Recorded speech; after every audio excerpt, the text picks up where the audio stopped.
big, too strong. That's right. Back in Brooklyn, the Nets tip off the beginning of a homestand. What a story right now for these guys. Win after win. It's been a phenomenal stretch. Kevin, I tell you what, they've actually been terrific on their home court. And it's Wilt Chamberlain. And it's Fareed in at the four-man position. I can just feel the soul of Wilt Chaimberlin flowing through me. He just guided me and telling me that at the end of my career, I'm going to go down as the greatest scorer of all time. That's right. I'm going to have more than 2,000 women in one lifetime. Alright, now if you guys have seen the title of this video, you know something special is about to happen. It's about to go down. I am hitting from everywhere. This game actually happened a while ago. After my game against the Pacers and I scored, what was it, like 73 points and 11 assists, I was telling myself, you could probably get 100 if you try for it. And now this is something I've never gone for. I know people have tried it in 2K11, some people have done it in 2K12, but I wanted to do it today because I was thinking the scoring is really easy. My mod player is not even a 90, so the fact that I can score so easily just lets me know that this is actually possible, especially since I'm doing it on 12-minute quarters. And after this game, I think I'm going to decide to go down because the idea of scoring so many points just almost seems ridiculous in today's game. I still got to get my teammates involved. I'm not going to take every single shot because I have a field goal percentage to worry about. I'm the best shooter in the league at the moment, and I want to keep it that way. So, what goes into a 100-point game? A lot of things. First off, the team. And this wasn't the smartest team to play against for a 100-point game. They're very strong defensively, and I'm guarded by a lockdown defender, which means my signature skills, other than the Gatorade Prime, and my defensive ones are pretty much rendered useless. So that's just going to be an uphill battle. But at the same time, that lets me think that the idea of pulling off a 100-point game without most of my signature skills, that's going to make it even more oh my goodness, a 360. That's my first one. A 360. I'm still going to be exciting in my 100-point game, believe that. But having no offensive signature skills really, that's going to make it so much more impressive, so much more exciting, that much more unique. Not being a 99 also makes it unique.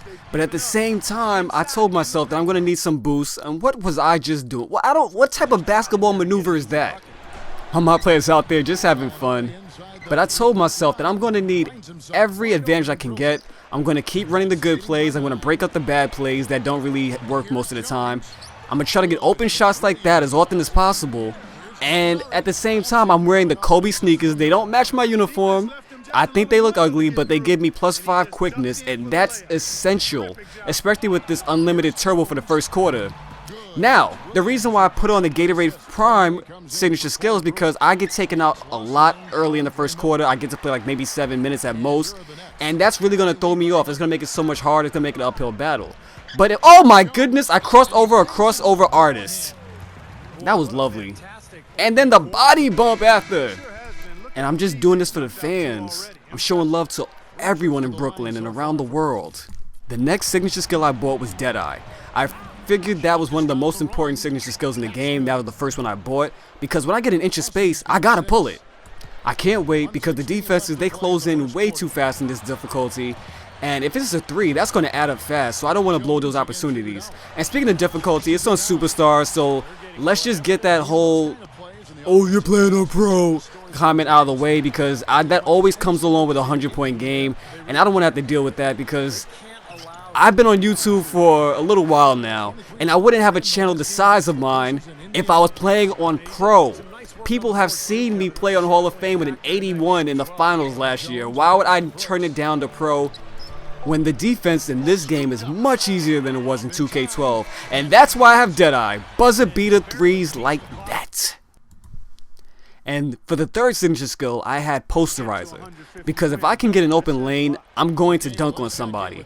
And there's a good chance I can get an and one out of it. And if I can get 3 points from the three-point line and from the paint, that's just even better. That increases my chances of hitting 100. My next signature skill was Lockdown Defender because I don't like being scored on 1,000 times. That was the most important signature skill to me. That's the one that doesn't change. Nasty dunk, by the way. Almost flew into the cameraman.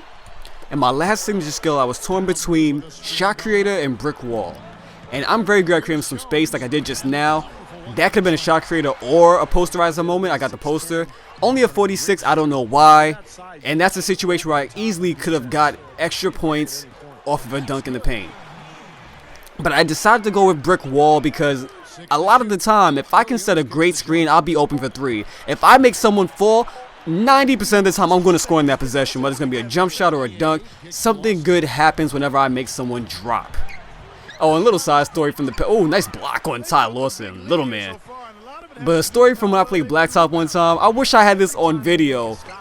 One time I made a guy fall with brick wall, and then I crossed him over so he fell with ankle breaker. I went to the 3-point line, came back, and then dunked on him so he fell a 3rd time in one possession.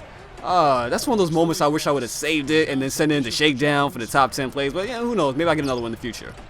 And as you can tell, I'm just having fun with this team now. I just ran between 2 players on the other team. Didn't cross over, just ran between them. It almost feels like I can do whatever I want at this point. I'm in the zone.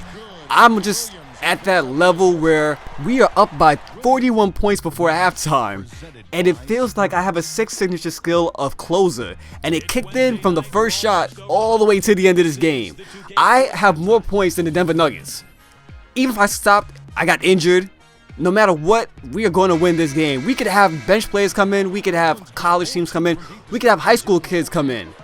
We still will not lose. Jay-Z could play in this game. We still won't lose this game. But the only problem with having such an amazing game like this and uploading it is that at some point, it's like people want to see you do good so they can subscribe to you. But at the same time, it's like, oh, he got right past me. He's a fast guy for a small forward. But it's like people want to see you do good, but they don't want to see you do too good. After a while, it goes from like love to hate. And that size up crossover has been working for me. I scored on it with a couple of possessions, broke double teams with it like nothing. So make sure you give it a try. But one of the reasons I was mentioning this is because I've noticed this in the past. People like you until a certain extent. After a while, it turns to like hate. And it seems as if it's kind of like a rapper. He's your favorite rapper when nobody knows about him. When he blows up, he's overrated. He's this, he's that, he sucks. He's not what he used to be. He's changed too much. He's etc. etc. And I've noticed this side Stacks Montana's last video. He had an amazing game. It was like 94-point triple-double with overtime. Oh yeah, by the way, this video doesn't go to overtime, so but you guys can pretty much tell that because we're up 105 to 58.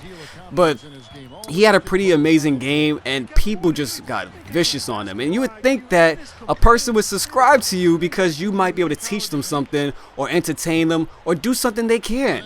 But it just, after a while, like I said, it goes from love to hate. And but at the same time, there's going to be that one person who appreciates it, learns from it, learns some new routes or techniques or crossover spin moves, sees a dunk that they like, then they might want to incorporate into their mod player. And, you know, this is for them.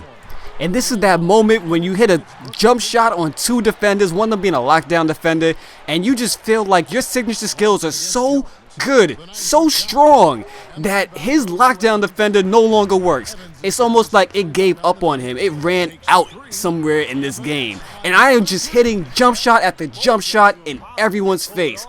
We are at 84 points and 6 assists, which isn't too bad. It's way below my average for the season. But for a 100-point game, how many assists do you expect me to have? 20? And I got right past Wilt Chaimberlin, wide open paint. Alley-oop to myself. You know this won't be one of my gameplays unless you see a self alley-oop. That's a mandatory. That's a requirement. And look at the double team at the logo. Get right past both of them. Cross over on the other one.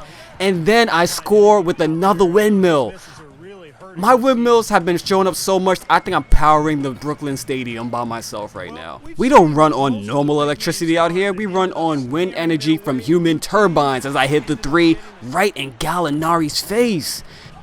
And they don't know who to put on me. I was guarded by Gallo. I was guarded by Evan Fournier, who I'm playing great defense on.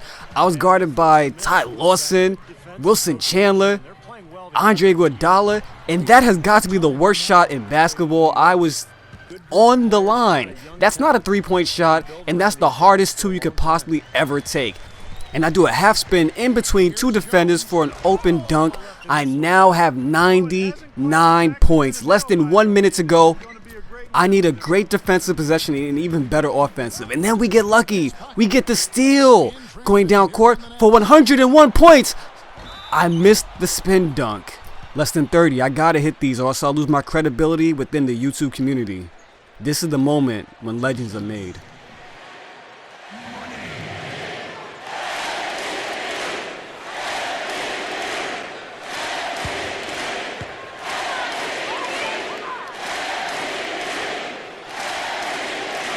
And that one falls for Jones.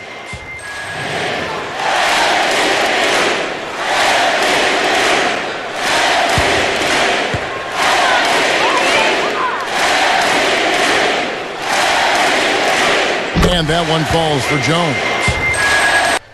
We did it. We broke history. We set the records. We're getting into a fight with Wilt Chamberlain for some reason. But most importantly, we won the game.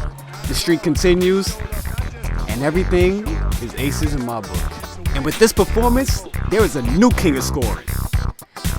After a game like this, all you can do is feel that the glass ceiling, the rookie wall, the rookie ceiling, any ceiling has been shattered. You can do anything. 2,000 VC in one video. Let me know the last time you seen a commentator do that. And the crazy doesn't end here. We shot 70% for the whole game as a team. Wilt Chamberlain took 63 shots, made 36 of them, 28 out of 32 free throws, and we got it done because we have a three-point line and speed. A few missed threes here and there, but still shooting 42 out of 57, 101 points in 39 minutes? That is just, wow.